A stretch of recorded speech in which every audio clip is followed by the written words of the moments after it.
नमस्कार। BEd second year third paper. और आज हम जो हमारा टॉपिक है समावेशी शिक्षा शिक्षक की जो भूमिका, उसी के अंतर्गत उसी टॉपिक को कंटिन्यू करेंगे कि एक कक्षा में किस प्रकार शिक्षक अपनी भूमिका निभाता है, वो सुविधादाता के रूप में कार्य करता है और उसे कार्य कब करना है जब कक्षा विविधता से युक्त हो। तो आज हम उसी टॉपिक को कंटिन्यू कर रहे हैं कि जो अगला बिंदु हमारा है वो है प्रबंध कक्षा में प्रबंधक के रूप में कक्ष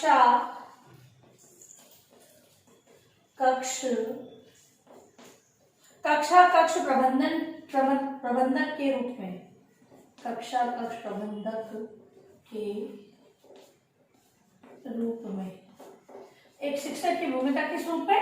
प्रबंधक के रूप में। तो प्रबंध करना है तो कक्षा में बैठने उठने की व्यवस्था संबंधी प्रबंध हो सकता है, किसी प्रकार के शिक्षण सहायक सामग्री का प्रबंध हो सकता है, आने जाने की प्रबंध की व्यवस्था हो सकती है। तो भौतिक और मानवीय संसाधनों में प्रबंध की व्यवस्था के रूप में एक कक्षा कक्ष के अंतर्गत शिक्षक किस प्रकार अपनी भूमिका निभाता है। तो समावेशी कक्षा विविधता से युक्त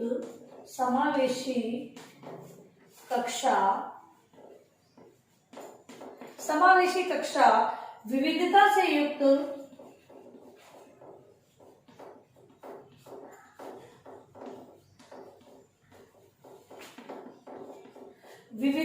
युक्त होती है। विविधता से युक्त होती है। इस कक्षा कक्ष में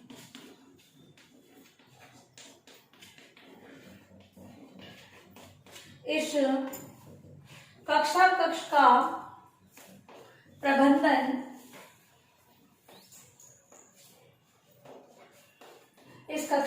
प्रबंधन करना एक चुनौतीपूर्ण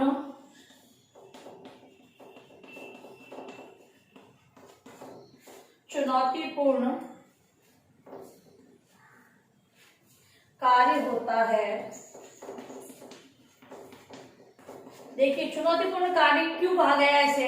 तो चुनौतीपूर्ण कार्य मतलब कि समावेशी शिक्षा के अंतर्गत यहाँ पर विविधता से युक्त बालक होंगे, अपवंचित बालक होंगे, पिछड़े बालक होंगे, विकलांगता से ग्रसित बालक और सामान्य बालक, ये सभी प्रकार के बालकों को साथ में पढ़ाना एक चुनौतीपूर्ण कार्य ही होगा। क्योंकि कुछ बच्चे हैं वो जल्दी सीखेंगे, कुछ बच्चे हैं कुछ देर से सीखेंगे और कुछ के अंदर ये समस्या होगी कि वो सीख नहीं पा रहे होंगे या फिर किसी भी प्रकार की जो समस्या है। एक शिक्षक को तो पढ़ाना है लेकिन उन सभी बालकों को ध्यान में रखते हुए उसे शिक्षण कार्य करवाना है। सामान्य बालकों की कक्षा में एक अध्यापक है, वो अपना जो पाठ योजना है उसको तैयार करके ले जाता है और उसको पढ़ा देता है। लेकिन विविधता से युक्त कक्षा के अंतर्गत शिक्षक को कब कैसे किस प्रकार अपनी पाठ योजना प्रस्तुत करनी है वो उसे पहले ही तैयारी के साथ आना होगा, या फिर ये कहें कि उसे अतिरिक्त कार्यभार के रूप में उसे वहन करना होगा। इसीलिए चुनौतीपूर्ण कार्य से माना जाता है। समावेशी शिक्षा शिक्षक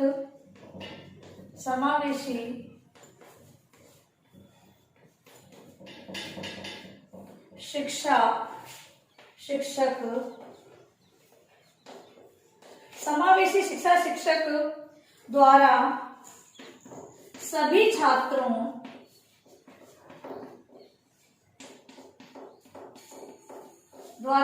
छात्रों की शैक्षिक एवं सामाजिक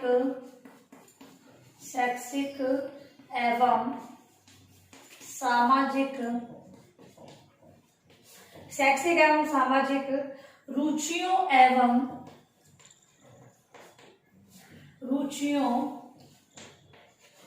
एवं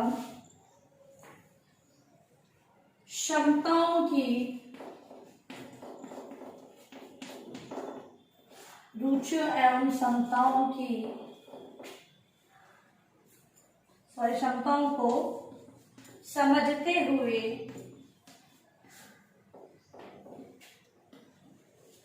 उसके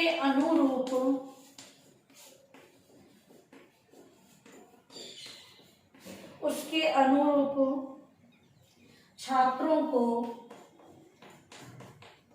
छात्रों को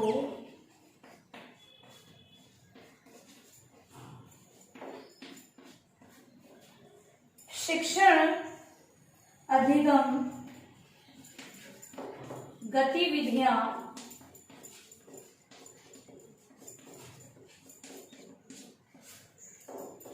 उपलब्ध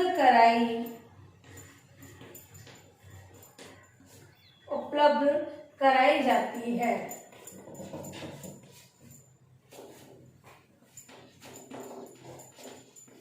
इससे संपूर्ण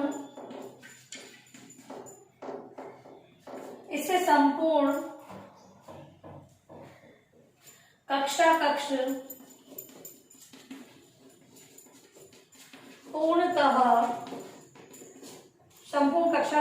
पूर्णतः प्रबंधित एवं अनुशासित होता है।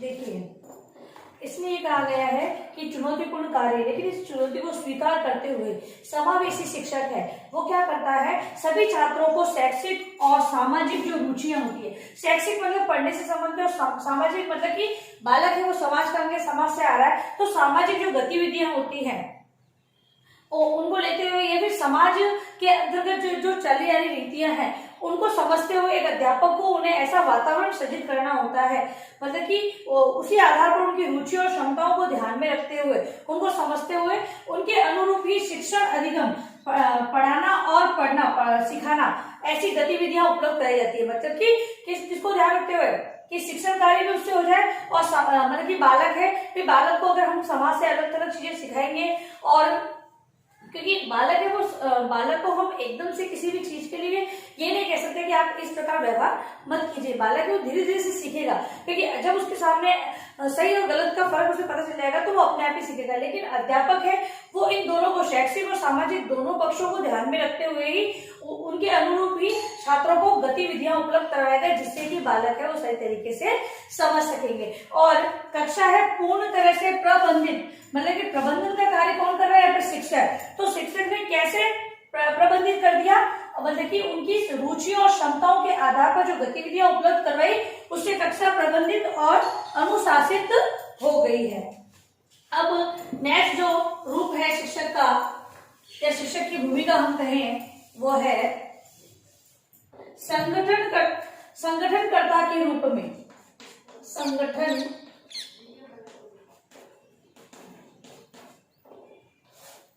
कर्ता के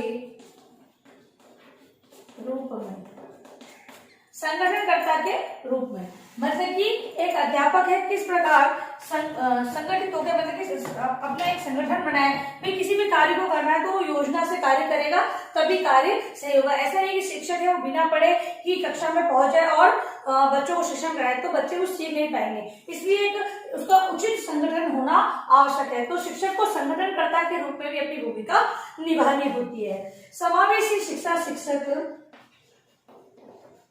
समावेशी शिक्षा शिक्षक समावेशी शिक्षा शिक्षक द्वारा अक्षम, अपवंचित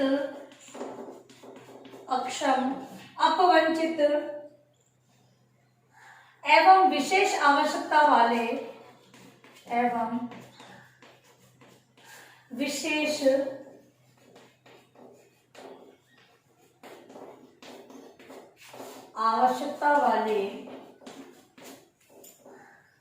छात्रों के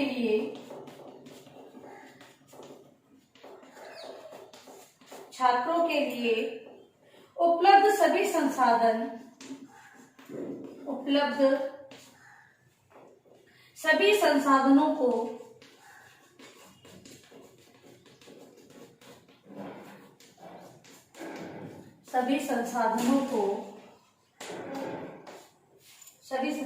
को संगठित एवं व्यवस्थित संगठित एवं व्यवस्थित रूप प्रदान किया जाता है।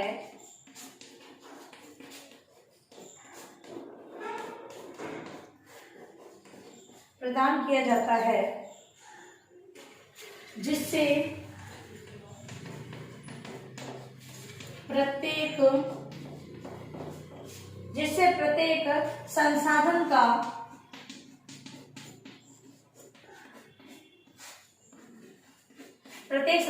का सर्वश्रेष्ठ प्रयोग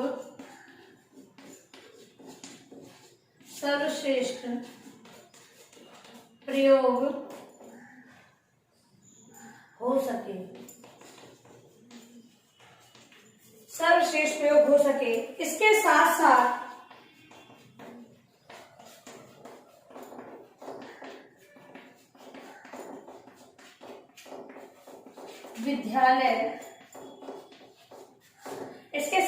विद्यालय में खेल कूद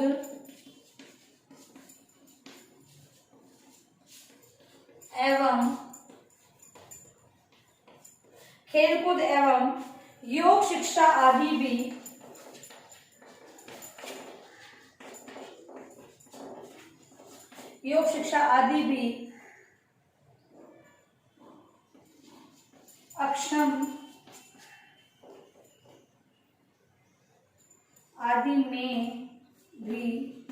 अक्षम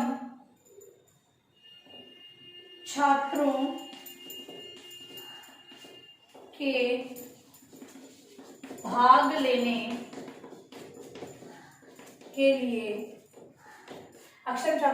लेने के लिए उपलब्ध संसाधनों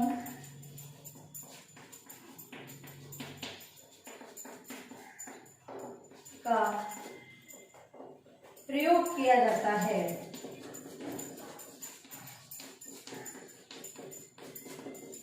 देखिए, एक अध्यापक है वो संगठनकर्ता के रूप में अगर अपनी भूमिका निभाता है तो उचित संगठन किसका करना है? उसे संसाधनों का। ठीक है, जो संसाधन उपलब्ध है विद्यालय में, जो उपलब्ध है उसी संसाधनों का उपयोग करते हुए एक जो टीचर होगा वो बच्चों को सही तरीके से सिखाएगा। मतलब गतिविधियां अगर आयोजित कर रहा है तो उससे संबंधित जो संसाधन है उसका उचित प्रयोग करना एक उचित प्रयोग शिक्षक करेगा। और वो कैसे कि एक शिक्षक यदि अगर चाहे तो अपवंचित और पिछड़े बालक है उनको भी इसके अंदर इंक्लूड कर सकता है।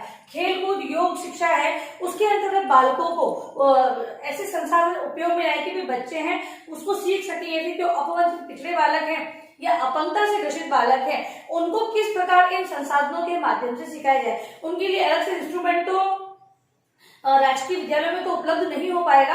फिर सरकार को हर जगह ये सारे संसाधन उपलब्ध करवाएंगे, एक जगह वो करवाएंगे ऐसा संभव नहीं है। जितने भी मतलब कि विद्यालय हैं वहां पर सभी जगह उन्हें ये संसाधन उपलब्ध कराने होंगे। इसी कारण वहां पर थोड़ी कमी होगी संसाधनों की। तो जो संसाधन उपलब्ध है, जो अवेलेबल है, उन्हीं संसाधनों के माध्यम से जो बच्चे हैं, पिछड़े बालक है, अपवंचित हैं, उन बालकों के लिए भी योग और खेलकूद की व्यवस्था करे, उसका संगठन करे। वही शिक्षक संगठनकर्ता के रूप में भूमिका निभा सकता है या फिर ये कहें कि एक अच्छे संगठनकर्ता के रूप में प्रस्तुत हो सकता है। नेक्स्ट है नीति निर्माण एवं क्रियान्वयन। नीति निर्माण करता एवं नीति निर्माण एवं क्रियान्वयन की भूमिका। नीति निर्माण एवं क्रियान्वयन। नीति निर्माण एवं क्रियान्वयन की भूमिका। जब शिक्षक है ये सारी सुविधाएं उपलब्ध, संसाधन उपलब्ध है, सब कुछ है, लेकिन एक शिक्षक को क्या करना होगा? नीति का निर्माण करना होगा और उसे किस प्रकार क्रियान्वित करना है। भाई बिना नीति, बिना किसी प्लानिंग के अगर एक शिक्षक कार्य करेगा तो वो हो सकता है वो प्लानिंग मतलब कि बिना प्लानिंग के वो कार्य कर रहा है तो हो सकता है उसे निराशा देखने को मिले। लेकिन एक प्लानिंग में क्या होता है? विभिन्न प्रकार के अनुभवों को सम्मिलित किया जाता है। तो एक अध्यापक जब इस नीति का निर्माण करते हुए जो सही है, फैक्ट्स है, उनको इंक्लूड करते हुए बच्चों के लिए जो नीति बनाएगा और फिर उसको क्रियान्वित करेगा तो वो सही समय पर भी हो पाएगा और जो अध्यापक है उसे जो मतलब मतलब कि ये कहे कि उसे वो सक्सेसफुल भी होगा, सफल भी हो सकेगा। इसीलिए एक अध्यापक को नीति निर्माण करना और क्रियान्वयन करने की भूमिका भी निभानी होती है। इसके अंतर्गत समावेशी शिक्षा शिक्षक के लिए समावेशी शिक्षा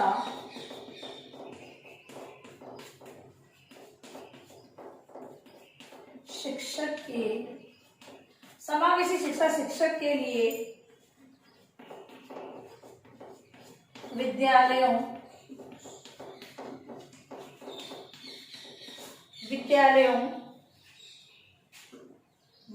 व्यवस्था, जो विद्यालय में व्यवस्था होती है, विद्यालय व्यवस्था में अनेक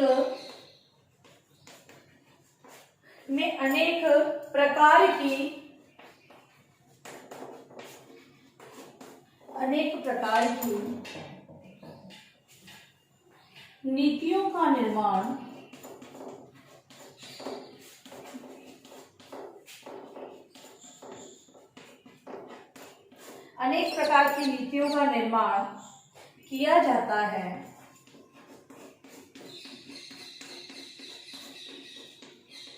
अनेक प्रकार की नीतियों का निर्माण किया जाता है। इन सभी नीतियों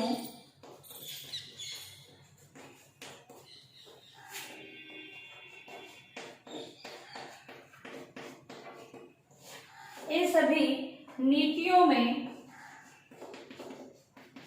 समावेशी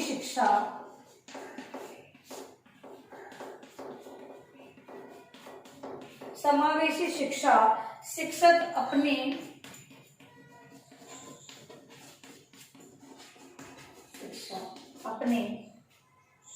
विद्यालय एवं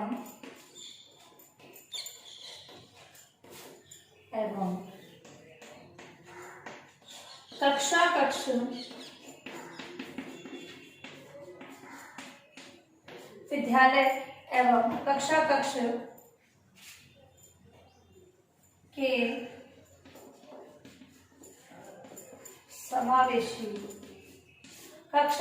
के समावेशी छात्रों से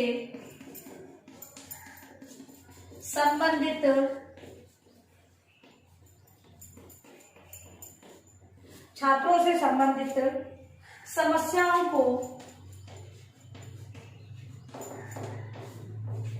प्रस्तुत करता है।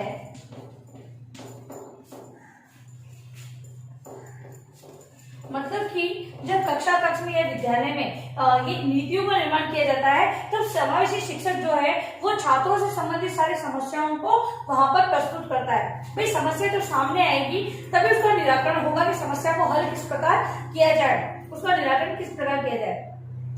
तो समावेशी शिक्षक है, जब नीतियां बनाई जाती है तो कौन कौन सी समस्या सामने आ सकती है, वो सारे उस नीति निर्माण से पूर्व वो अपनी प्रस्तुतिकरण देता है कि ये समस्या हमारे सामने आ सकती है। क्योंकि वो शिक्षक कक्षा में पढ़ा रहा है, अपनी सभी प्रकार की भूमिकाओं का निर्वहन कर रहा है, तो उसे ज्ञात है कि कौन कौन सी समस्याएं हमें देखने को मिल सकती है,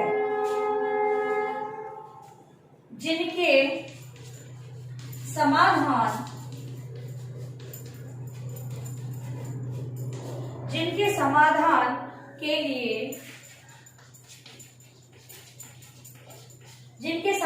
के लिए नीतियों को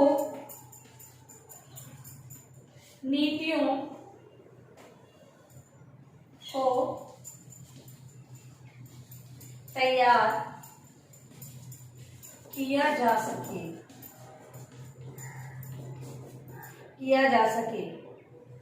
इसके पश्चात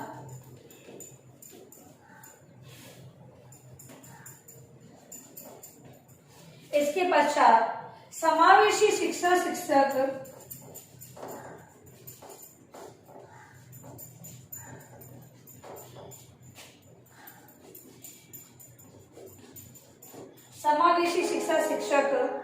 प्रत्येक नीति के क्रियान्वयन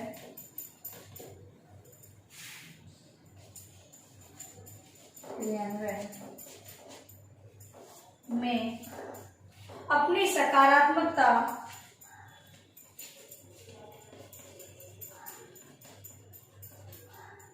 अपनी सकारात्मक एवं सराहनीय भूमिका निभाता है।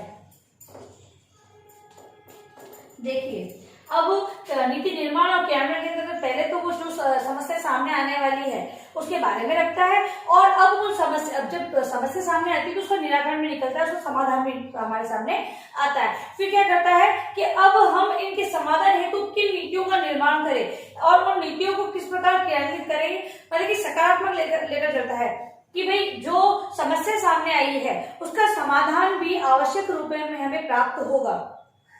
ऐसी सकारात्मकता को लेकर एक अध्यापक चलता है तो सारी जो नीति है वो समस्याओं को निराकरण में सक्सेसफुल होती है। तो एक अध्यापक को नीति निर्माण और क्रियान्वयन में अपनी भूमिका भी निभानी होती है। फिर है समावेशी वातावरण का सृजन। समावेशी वातावरण का सृजन में भूमिका। समावेशी वातावरण मतलब कि एक कक्षा में भाई हमने अभी तक तो हमने तो सामान्य कक्षा देखी है जहां पर कि सामान्य विद्यार्थी पढ़ते हैं। समावेशी मतलब कि जो अपवंचित पिछड़े बालक हैं या अक्षम बालक हैं उनके लिए सरकार भी और माता पिता है वो भी उन्हें विशिष्ट विद्यालय में पढ़ाते हैं। लेकिन अब हम बात कर रहे हैं समावेशी विद्यालय की, जहां पर समावेशी विद्यालय के अंतर्गत समावेशी शिक्षक जो स्पेशल एजुकेशन किए हुए होते हैं, स्पेशल प्रशिक्षण लिए होते हैं, वो वहां पर पढ़ाते हैं। तो वहां पर किस प्रकार का वातावरण सृजित किया जाता है? क्या वो सामान्य विद्यालय से अलग वातावरण सृजित करना होता है? तो हाँ, वहां पर अलग वातावरण सृजित करना होता है, क्योंकि यहाँ पर एक शिक्षक को ये ध्यान रखना है कि अपवंचित, पिछड़े, अक्षम, विकलांगता से ग्रसित बालक और सामान्य बालक दोनों को साथ में पढ़ाना है।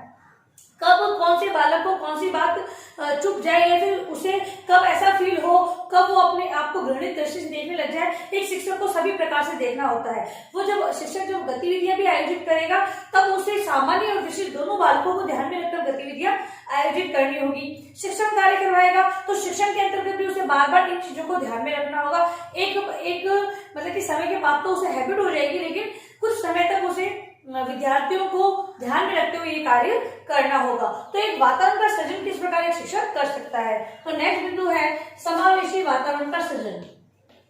समावेशी वातावरण का सृजन में भूमिका।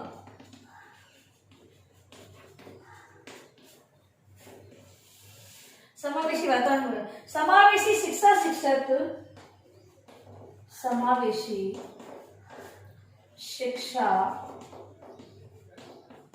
शिक्षक, समावेशी शिक्षा शिक्षक द्वारा विद्यालय एवं कक्षा कक्ष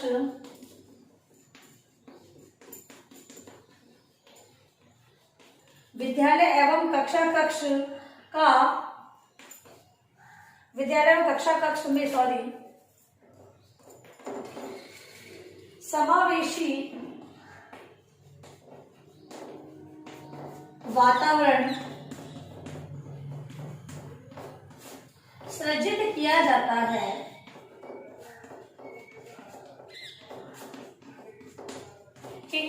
समावेशी शिक्षक को तो दोनों विद्यार्थियों को पढ़ाना है, उसके लिए दोनों विद्यार्थी बराबर है, चाहे उसे अतिरिक्त कार्यभार निर्वहन करना पड़े, लेकिन उसके लिए दोनों ही एक इक्वल रूप में देखे जाते हैं, जिसके आधार पर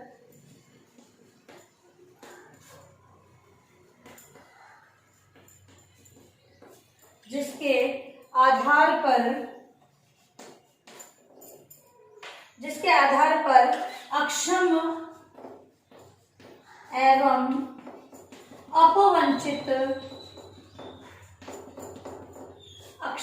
अपवंचित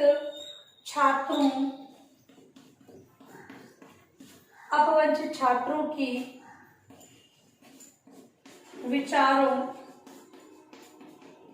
विचारों को सम्मान प्रदान किया जाता है।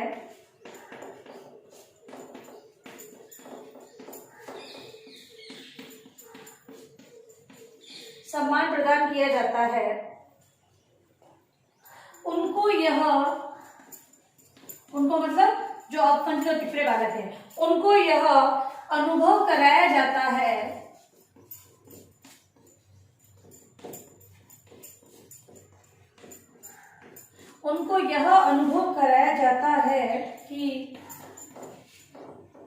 कि कोई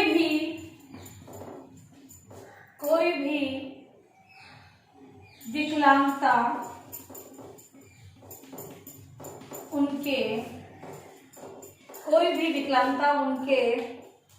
विकास मार्ग की बाधा, उनके विकास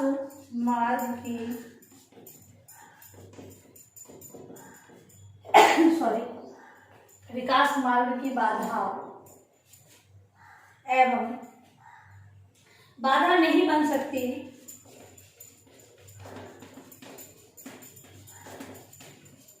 विकास मार्ग की बाधा नहीं बन सकती है।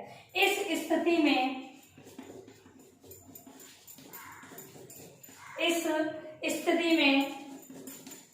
अक्षम एवं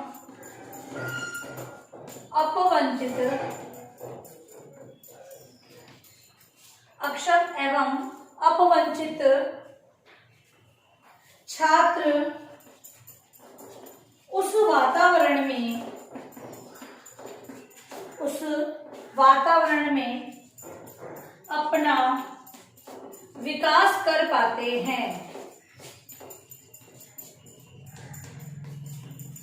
अगली भूमिका जो निभानी होती है वातावरण का सृजन करना, ऐसा वातावरण सृजन करना जिससे कि जो विकलांगता या अक्षमता से ग्रसित बालक है उन्हें ऐसा अनुभव हो कि हमारी ये विकलांगता है वो हमारे विकास के मार्ग की बाधा नहीं है। जब शिक्षक बार बार उन्हें ये अनुभव करवाएगा और कक्षा कक्ष में भी वातावरण ऐसा होगा कि उन बच्चों को ये अनुभव ही ना हो कि उनके अंदर कोई विकलांगता है या कोई अक्षमता है, तब ये बालक है वो अपने विकास को आसानी से प्राप्त कर पाएंगे, उनका विकास हो सकेगा। क्योंकि जब हम ऐसे बालकों को देखते हैं तो उन बालकों में ये मानसिकता होती है कि हम हमारी इस विकलांगता के कारण कुछ नहीं कर पाएंगे। और ज्यादातर बच्चों को क्या होता है कि उन्हें एक स्पेशल आरक्षण की श्रेणी में रखा जाता है कि आपके लिए ये बोनस है, आप लोग ये मत करो, चलो आपको ये मिल जाएगा। तब उन बालकों के अंतर्गत ये भावना निश्चित रहती है कि हमें तो आरक्षण मिलेगा और हमको ये करने की जरूरत नहीं है। लेकिन समावेशी विद्यालय के अंतर्गत जब इन बालकों को उन सामान्य बालकों की भर्ती माना जाता है तब ये बालक अपने विकास की ओर बढ़ते हैं और इनका विकास आसानी से हो सकता है। और एक शिक्षक है वो इस मार्ग के अंतर्गत अपनी बहुत ही अच्छी तरह से भूमिका निभाता है। इस प्रकार के वातावरण का सृजन करने के अंतर्गत एक शिक्षक की बहुत ही मेन भूमिका रहती है। तो हमने आज जो 4 बिंदु पढ़े हैं इसी को आपको गृह कार्य के रूप में करके लाना है।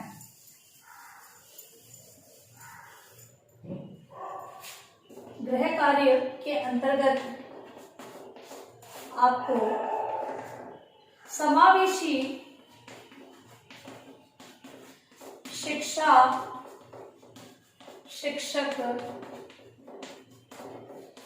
की भूमिका एक प्रबंधक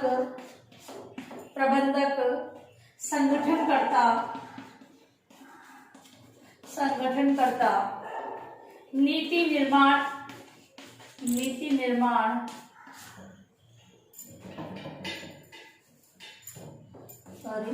नीति निर्माणकर्ता तथा समावेशी वातावरण सृजनकर्ता के रूप में स्पष्ट करें। तो गृह कार्य के रूप में आज हमने जो 4 बिंदु करे हैं, जो 4 भूमिकाएं हम लोगों ने देखी है, उसके अंतर्गत हमने पहली भूमिका देखी प्रबंधक के रूप में, संगठनकर्ता के रूप में, नीति निर्माणकर्ता के रूप में और समावेशी वातावरण सृजनकर्ता के रूप में। ये चारों भूमिकाएं आपको एक निबंधात्मक प्रश्न के रूप में आपके उत्तर पुस्तिका में आवश्यक रूप से लिखनी है। और अंत में आपसे निवेदन है कि इस कोरोना महामारी के दौर में आज भी ये बीमारी है वो कम नहीं हो पा रही है, तो आपको घर से कम बाहर निकलना है। और यदि अगर आप आवश्यक कार्य होने पर घर से बाहर निकलते हैं तो 3 बातों का विशेष ध्यान रखें। मास्क पहनेंगे, फेस को अच्छे तरीके से कवर करें, हाथों को बार बार सैनिटाइज करें और सरकार द्वारा जो सामाजिक दूरी बताई गई है उसका पालन आवश्यक रूप से करें। सुरक्षित रहे, सभी का ध्यान रखें। धन्यवाद।